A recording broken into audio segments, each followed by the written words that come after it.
Dear listeners, help us reach 1,000 subscribers on YouTube. Something super special awaits once we hit that milestone. Subscribe now and join the fun. You're not getting a divorce? I'll put you in an asylum, and I'll visit occasionally with my next lover. Better yet, I'll make you crawl back to me and make you watch me have sex with young studs while you serve me champagne. The words pierced through my heart and killed the very shred of love I had for my wife. Let me take you back a few days. On the eve of my 50th birthday, I decided to forego the typical workplace celebration. Retirement was looming, and without much fanfare, I gathered my closest associates in my office. We cracked open a couple of bottles of whiskey, indulged in a few snacks, and engaged in heartfelt conversations.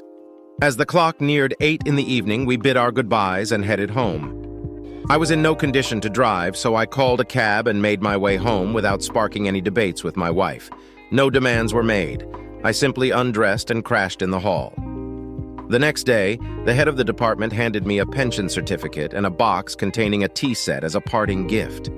I couldn't help but feel a twinge of betrayal, though the chief attempted to show support, signaling that the decision came from higher up.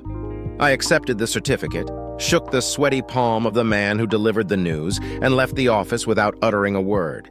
Yuri, my former boss, pleaded for me to hand over my responsibilities to a new employee, but I brushed it off, stating I was off to go fishing. This phase of my life had come to an end. I loaded up a box of my belongings into the trunk, placed the tea set on the seat, and took the wheel of my SUV.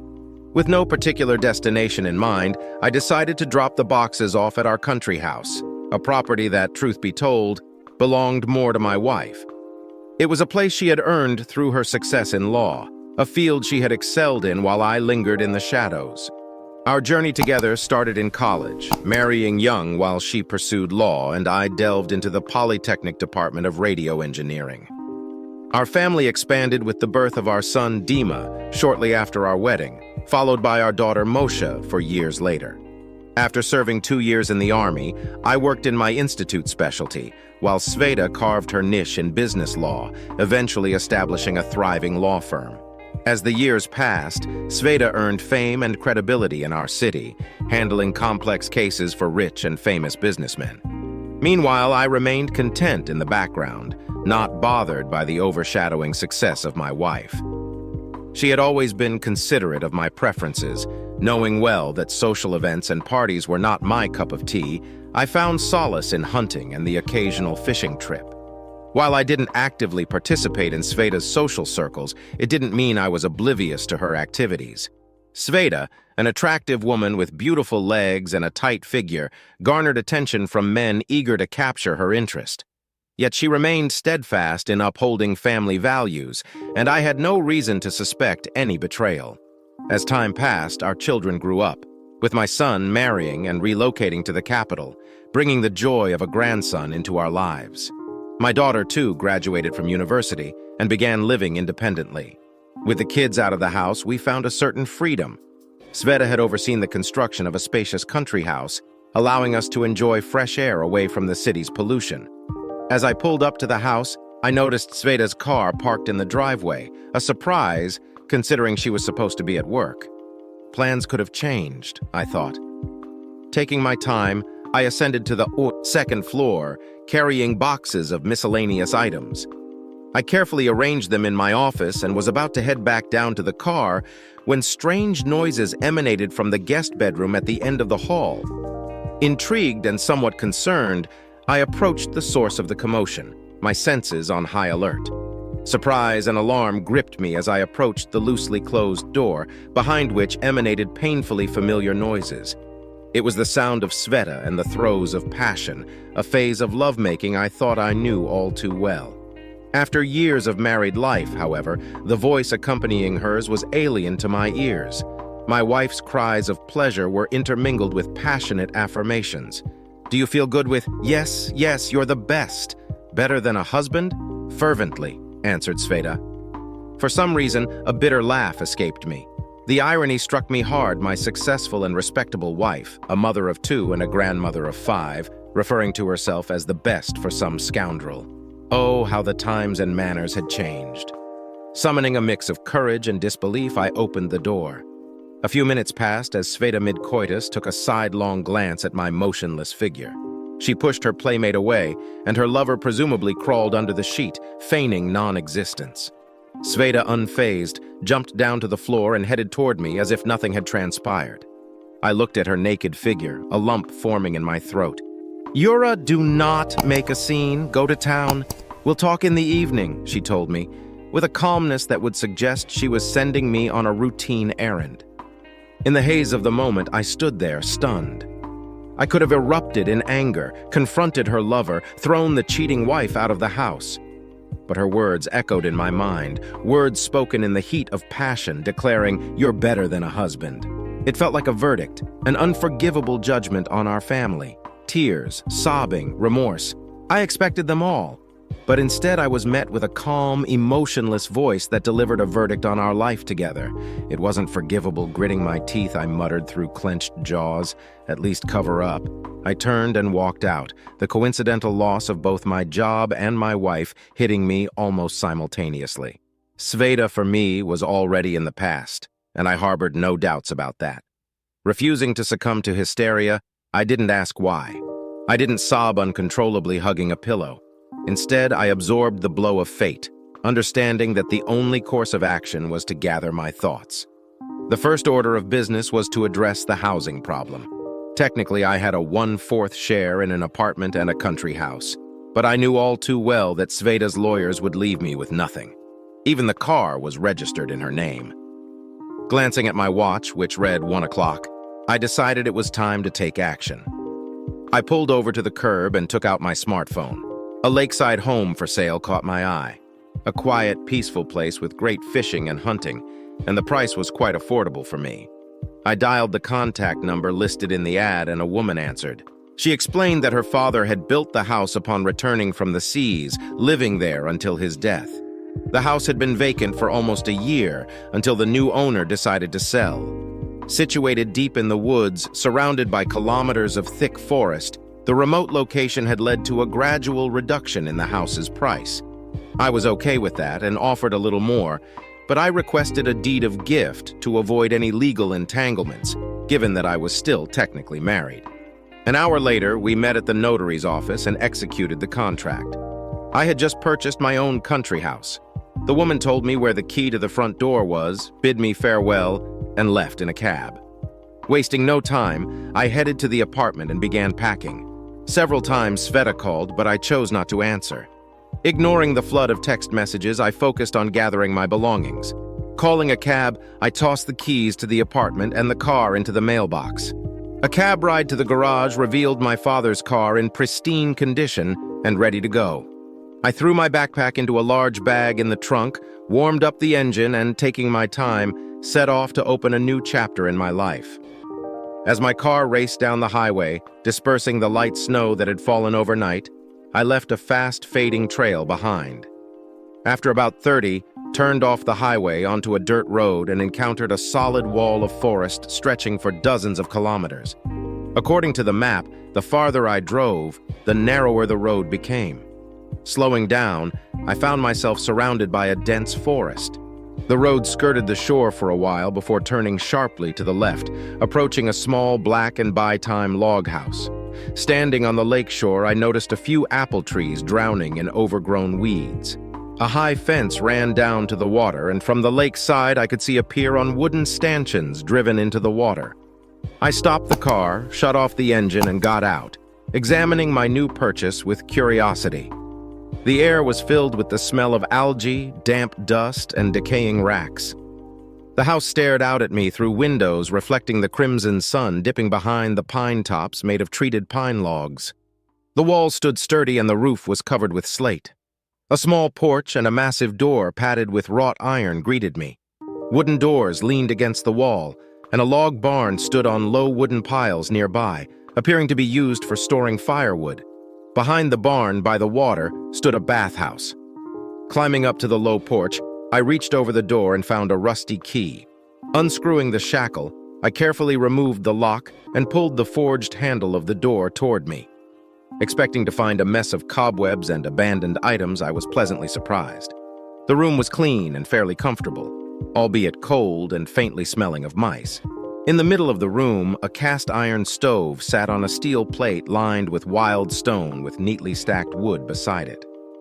A nickel-plated iron bed stood by the far wall, adorned with a protective colored wool blanket and a well-made wolf skin instead of a rug. Above the bed hung roe deer antlers, and on a wide tarpaulin belt an old rifle dangled. A table made of oak with carved legs stood by the window, offering a beautiful view of the lake and a small pine-covered island at its center. To the right of the front door, an antique cabinet sat next to an equally old refrigerator. An old painting adorned the opposite wall, flanked by an antique ship's clock and steering wheel, suggesting a former owner with ties to the Navy. I checked the clock. It was 5:45. Closing my eyes, I immersed myself in the silence of the surroundings. The day had been quite eventful. I had received my pension certificate in the morning, feeling content. But by lunchtime, I was without a wife in a familiar corner. Now, in the evening, I found myself in the middle of the woods. I pondered why I chose this seemingly remote place, even though it was less than 40 kilometers from the city. Pulling the car closer to the porch, I started carrying my belongings into the house. The air inside was rather cold, so my first order of business was to heat the stove. I found a switch in the hallway, and as I flicked it, the light bulb under the ceiling brightened. The refrigerator rumbled like a well-fed cat as I organized my things in the closet and stashed groceries in the fridge outside. Darkness fell rapidly. With twilight creeping through the windows, it was time to think about dinner. An electric stove in the hallway caught my eye, but I decided not to bother. Opting for convenience, I opened a can of porridge and put it on the stove. 10 minutes later, dinner was ready, and I ate quickly, leaving the tea for later. As I ate, darkness settled outside.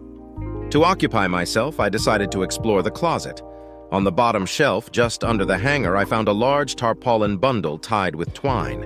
Carefully untying the twine, I unwrapped the cloth and couldn't believe my eyes. A disassembled double-barreled shotgun, a 16 gauge. I was in luck. The gun was well-oiled, though slightly rusted. I decided cleaning it would be a productive activity. After assembling the gun, I opened other drawers, finding rags, gun oil, and to my great joy, ammunition 20 rounds in an unopened oil pack. Draping the top over the table, I placed the gun on it, fractured it, and examined the barrels. Taking a metal can of gun oil from the table drawer, I cleaned my weapon. It felt as if the gun had rejuvenated. After the cleaning, I loaded it with ammunition, put the safety on, and just as I finished, the phone rang again. The screen displayed, "Sweetheart." I hesitated, but finally answered. Spade's voice vibrated with anger, asking where I was. Silent, I didn't want to engage in conversation. She continued talking about the need to discuss matters and mentioned filing for divorce tomorrow. I spoke slowly, controlling my emotions, suggesting that we meet at the courthouse at 11 o'clock to discuss everything. Sveta turned off the phone abruptly. Outside, something crunched. The rain softly drummed on the glass, but an audible sound caught my attention. I looked outside and saw an indistinct shadow flickering by the fence in the dim light from the window. Subconsciously, I realized someone was in the yard, lurking in the tall weeds, watching me through the lighted window. Acting on an unknown instinct, I picked up my gun, carefully clicked the safety catch, and extinguished the light. Cautiously holding the gun at the ready, I looked out the window. Without dressing, I pushed the front door with my foot and stepped out onto the porch, unobtrusively. "Who's there? Come out!" I shouted and raised my rifle. "Don't shoot!" A frightened voice answered from the darkness, and a woman in an overdressed and knitted cap of an incomprehensible color came into the light. "Who are you?" I asked, taken aback. "Lucia. I live not far from here, in the village about 5 kilometers away. Ivan was drunk today, so he kicked me out. I've slept here a few times before, and now I thought the house was empty," the woman explained quickly. "It seemed strange. I hadn't seen any sign of a woman in the house. Oh, don't you think so? I always clean up after myself and I haven't touched a thing." The stranger seemed to read my mind. "If you'll excuse me, I have to go." The woman turned and walked into the darkness. For some reason, my heart ached. She seemed as lost as I was. "Wait for me!" I shouted after the hunched-over figure in the rain. "Come inside, get warm." The woman stood for a while as if hesitating, then turned around and went hesitantly to the porch. Without undressing, she sat down on the edge of a stool. The room was already hot. "Take off your coat. I'll hang it by the stove to dry," I said, holding out my hand. She hesitantly took off her coat and hat. She wasn't old at all, about 45 years old, with unwashed hair and a bruise under her right eye. Ivan was evidently a harsh man. The woman had a stale 90 under her coat. She must have jumped out in what she was wearing, just her coat and hat. I looked at her feet. They were in a man's rubber boots, 5 sizes larger. Lucia caught my gaze and tried to put her feet under the stool. "How often does Ivan treat you this way?" I asked, hanging my coat on the back of the chair. "No, once or twice a week. He's good, but when he drinks, he swears." The woman tried to cover the yellow bruises on her arms with the short sleeves of her 90. "He shelters me, feeds me, clothes me. Well, he's a husband." I grinned, remembering Sveta. He is supposed to support his wife. We are not married, so we live. I help him with the household, with the children. His wife died, and now he has 3 children left. Lucia sighed. "I sleep in the old banya. There's no room in the house. I only stay at home when he feels like it, or when friends come over." She didn't finish and blushed. "What morals? Ivan's not greedy either, sharing his woman with his friends. Why don't you get away from such a life? Where to? Who needs me? And I don't have a passport." Lucia was silent with her head down. It seemed to me that she silently cried. I took stewed meat out of the fridge and put the kettle on the stove. There was not much food. I did not count on guests, but it was better than nothing. "I thought about it," I said, cutting bread and got vodka, poured a little bit into an aluminium mug. "Have a drink, otherwise you'll get sick." The woman took the mug and looked at me apprehensively. "Drink. It's vodka," I insisted. The guest ate and began to speak. I looked out the window. The rain had increased and the wind was rumbling over the lake. Even inside the house, I could hear the waves crashing against the pier. "All right, stay here, spend the night, and tomorrow you'll go to your Ivan," I said to Lucia. "The weather's gone bad. You'll get lost again." The woman, languishing in the warmth of food and vodka, seemed relieved. Ivan hadn't spoiled her much. It was evident from her demeanor. I helped her to the bed, laid her down, and covered her with a blanket. Sitting down in a chair in front of the stove, I pressed my gun to my side and fell asleep. I was awakened by the loud calling of crows. It was a clear morning. I checked my watch. It was almost 8 in the morning. The front door creaked open and Lucia appeared on the doorstep with a kettle in her hand, greeting me politely. "Good morning. Come and have some tea," I invited her. "Have you already had tea?" She'd bent over to rub her feet, still waking up. "I'm later. After you." Somehow she seemed hesitant. "Bring another cup and sit down," I suggested, pulling a stool for her. It wasn't much of a breakfast. The guest apparently didn't dare to open the refrigerator. I got up, opened the door, took out a can of stew and some eggs. "Have a seat. We're about to have a real breakfast," I said, handing her the groceries.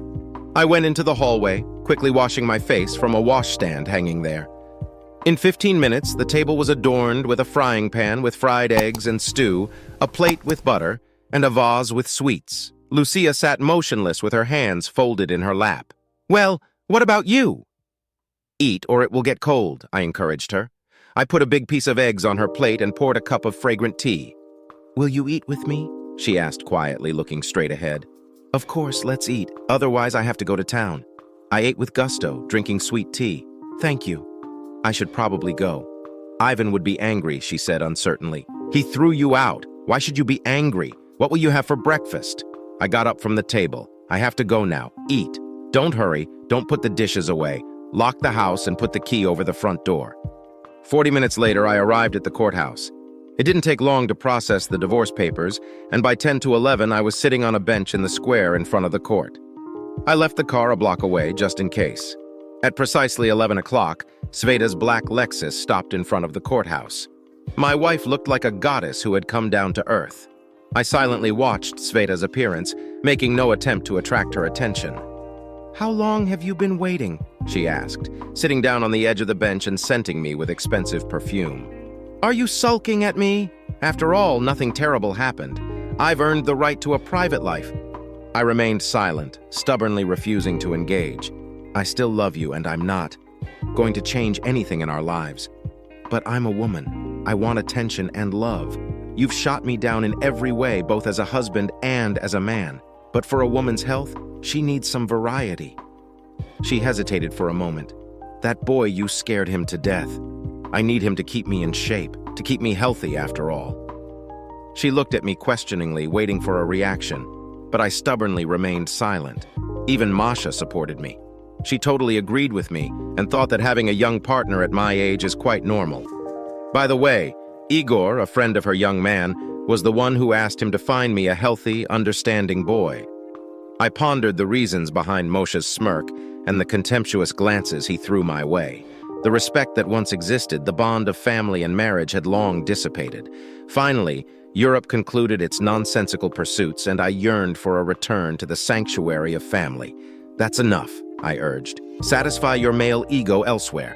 In defiance, she asserted, many women in our circle follow my lead, and their husbands are perfectly content. If you love me, you must understand me. A hand gently landed on my knee, a gesture seeking reconciliation. Let's make peace. You are my husband, and I love only you. My stomach churned at those words. With 2 fingers, I delicately removed her hand from my knee. Don't waste time with words, I retorted, avoiding eye contact. The divorce papers were filed, and I saw no hindrance to expanding my personal life, perhaps with a few more lovers.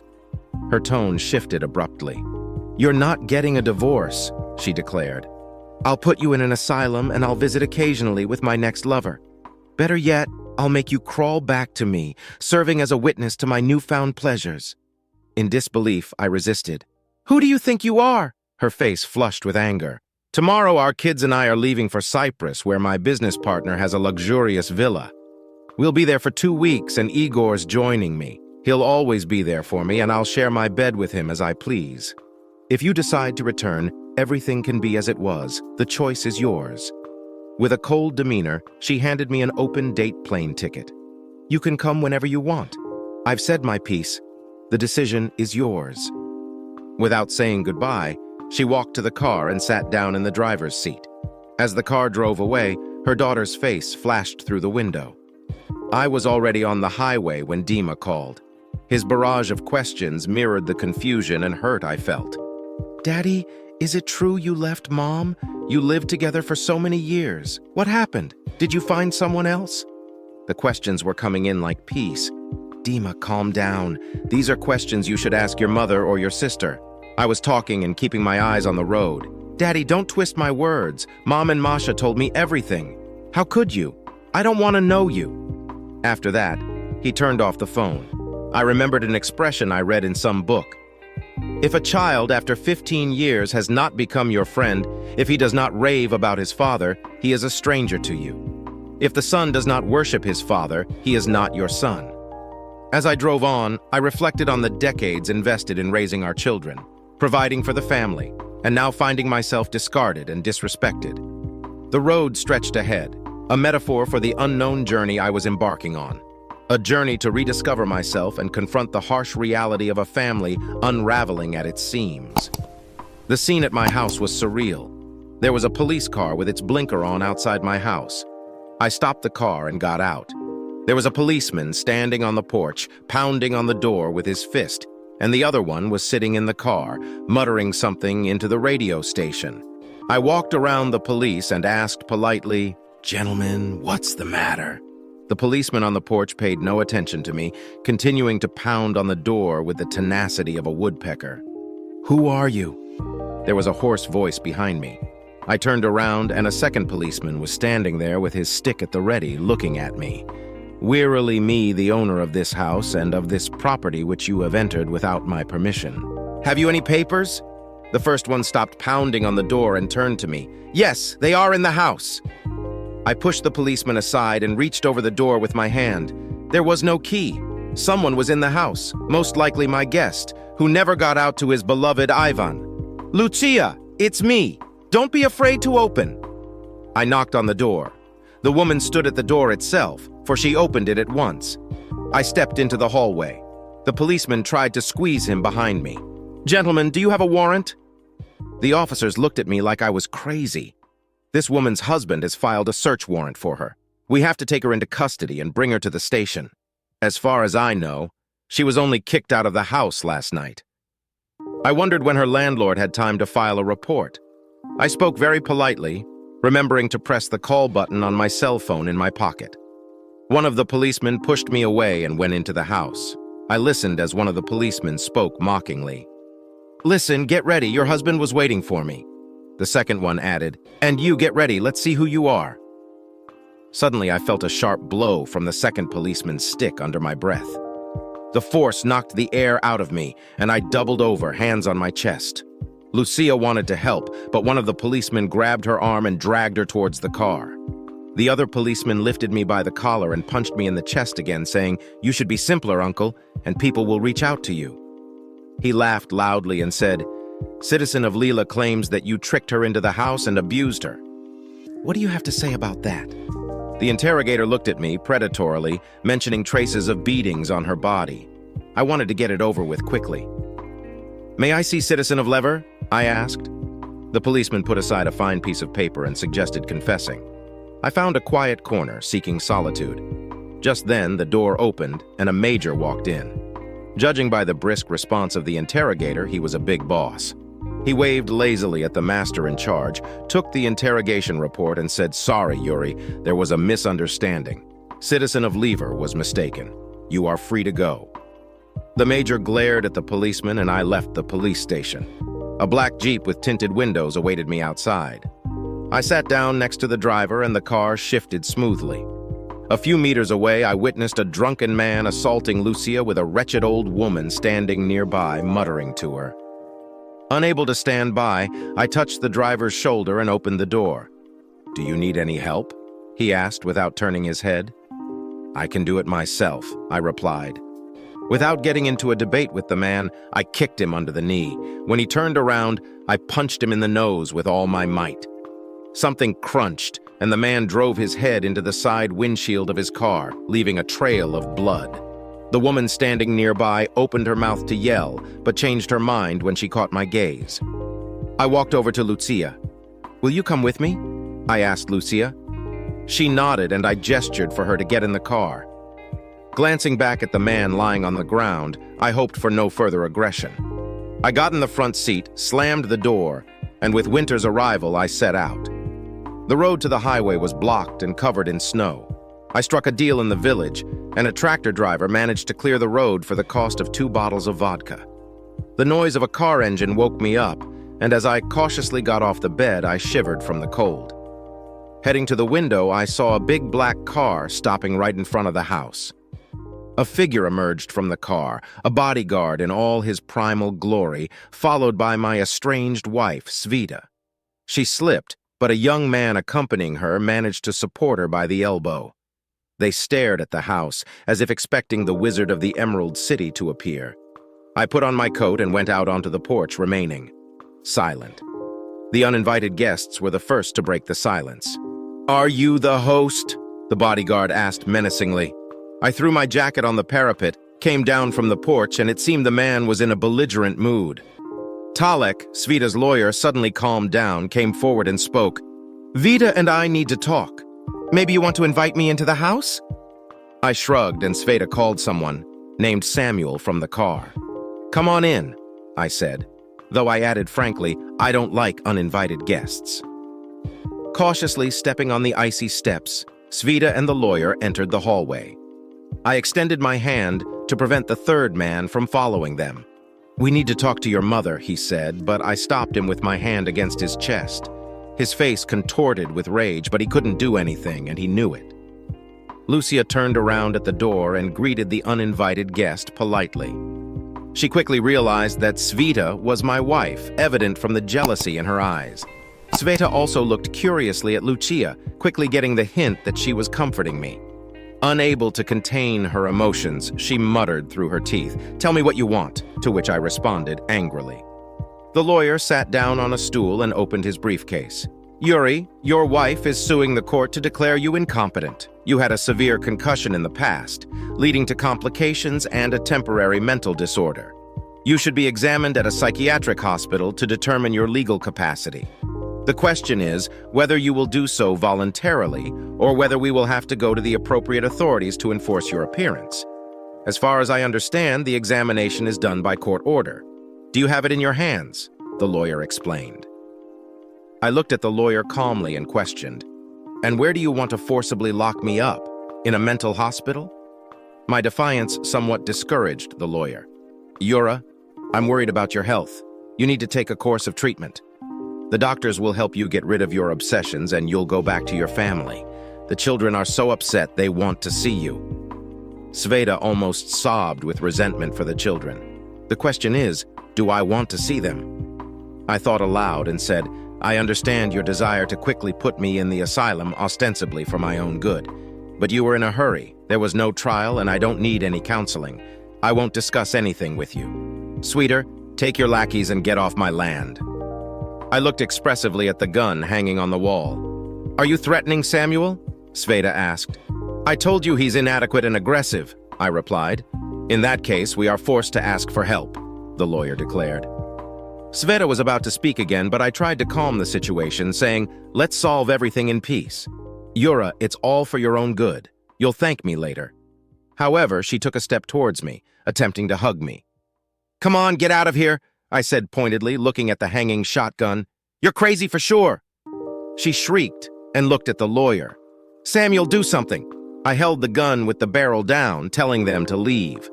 "You're threatening us with a gun? You really are crazy," the lawyer exclaimed. He jumped up, knocking over a stool, grabbed my wife by the arm and dragged her toward the exit. They tumbled off the porch in a heap and I followed them out, instructing them to get in the car and leave. Before I could say anything more, a policeman pulled up to the house. The door opened and gun-wielding soldiers poured out, surrounding the house and cutting off my escape route. A bubbly major announced through the loudspeaker, "Yura Kolisov, drop your weapons and come out with your hands up." It seemed Sveta had decided to take any means necessary to hold me. However, my respect for her waned quickly. A black SUV drove up, and a young man stepped out, assessing the chaotic scene. He turned to the frozen policeman, asking, "Who's in charge?" The bumpy major approached, and the man identified himself Colonel Kazantsev, head of the Special Operations Division of the Department of National Security. "On what grounds and by whose order are the special forces involved?" he asked the colonel, seeking clarity. "Well, that is, we received a call that a man was holding a hostage in this house," the major explained, clearly out of his depth. "They said that the owner of this house is crazy. Take your men and go away. We'll deal with you later." Sveta and her companions froze in place as the situation rapidly changed. The policeman quickly piled into the minibus and drove away. The colonel approached Sveta's car and greeted her. "Hello, Svetlana?" She raised her eyebrows in surprise. "Only in absentia, Mr. General told me about you," the colonel explained, adding only good things. "My advice to you, solve everything amicably." Sveta looked dazedly between me and the colonel. "Did you say general?" she asked in surprise. "Yes, for the whole year. And you did not know?" My former deputy headed towards me. "Hello, Yuri, why didn't you make your wife happy?" he said with a smile as he approached the porch. "Sometimes it's better to know less, even for devoted wives," I replied, shaking his outstretched hand. Lucia stayed with me for a while, gradually thawing out. Her roommate made no more attempts to take her back, knowing full well the consequences. Surprisingly, the police no longer bothered me either. It seemed that underground channels leaked information about a retired general who didn't appreciate uninvited guests. I took Lucia into town and we visited a beauty salon and several fancy boutiques. The transformation was remarkable. She went from a frightened girl to a beautiful princess. We also visited a clinic where I knew a doctor. They examined Lucia and found nothing dangerous except for one heartbreaking revelation: she would never have children again, due to the effects of numerous abortions performed at one time on the orders of her master. I did not ask how old she was, but she looked about 30. She had her whole life ahead of her. Despite the fact that I really liked her, I tried to keep her at a distance, cutting off all attempts to get close to me in every way. You can't cheat age. She was too young and too beautiful to be with me. My train had already skipped past the penultimate station and was approaching its terminus at breakneck speed. Besides, I was fed up with being in a relationship with a woman and didn't want any more disappointments or problems. A month later, some distant relative of hers came along and invited her to stay with her. Lucia was in a hurry. I supplied her with money and wished her happiness. The last night before she left, Lucia came to me and I could not resist. How can a single man refuse something beautiful and young? It all happened once. The whole time she was waiting for me to ask her to stay, but I said nothing. In the morning, she stood by the cab for a long time, still hoping for something, and then she left my life. We divorced Sveta in the end, although she begged me in court not to leave her, as if she wasn't the one who had taken a young lover under my nose and been fooling around with him for almost 6 months. I even had my doubts about having kids, but the DNA test reassured me. The absence of her husband took its toll on Sveta. It was obvious that she really regretted our breakup. My ex-wife came to see me several times and begged me to forgive her. She said that she had broken up with her lover at once and that she was carrying her love around with her to piss me off, and she succeeded. I, of course, forgave her. So many years have passed. I never went back to her children. As for the children, I love them, but I don't let them near me, especially my daughter. Still, there's a very fresh resentment. Masha also tried to talk to me, but I categorically refused to engage in a conversation with her. God is her judge. The receptionist stood up. "Mr. General, the director is waiting for you." When I entered the office, Vardik stood up from his desk and came out to meet me. We embraced, and he asked, "How did you do it?" I pulled away and looked at my friend. It was almost impossible. Vardik, the director of the Department of National Security, laughed, saying, "Well, no more difficult than you, Yura, pulling me, badly wounded from the battlefield. Take over the position. No more sitting in retirement." He was silent for a while. Then, smiling slightly, he asked, "Have some cognac." A year has passed. My car was rushing along the highway, dispersing the light snow that had fallen overnight, leaving a fast-living trail behind it. In some places, I could still see the miraculously preserved bright red and yellow foliage, especially against the background of the green, brown, or tawny forest. I even felt sorry for it for a minute. I returned from my business trip and was on my way home, where I hadn't been in more than a month. All that time, I had been living alone, enjoying my freedom. I had rebuilt the house, traveled a lot, and only now did I get a real taste of life. But more and more often at night, I dreamed about Lucia. Alas, the past could not be undone. I knew that we were not destined to be together, and she never even called me once during all this time. Apparently, she had found her happiness after all. Still, I put the old lock on the new door just in case. And when I left, I always kept the key in its old place. After 10 turned off onto an unpaved road, the wheels crunched, the thin ice and puddles glistening in the dim autumn sun. The road turned sharply to the left and ended in a one-story house made of pine locks. I parked the car, took a bulky bag out of the trunk, and went up to the porch. Suddenly, the door opened and a young woman with a baby in her arms came out towards me. "Hi, Lucy," I greeted her. She shyly looked into my eyes. "We were waiting for you." The sun was shining brightly. The sky was almost clear, and its dazzling blue cut my eyes.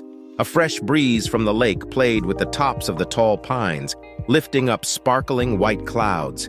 Dear listeners, help us reach 1,000 subscribers on YouTube.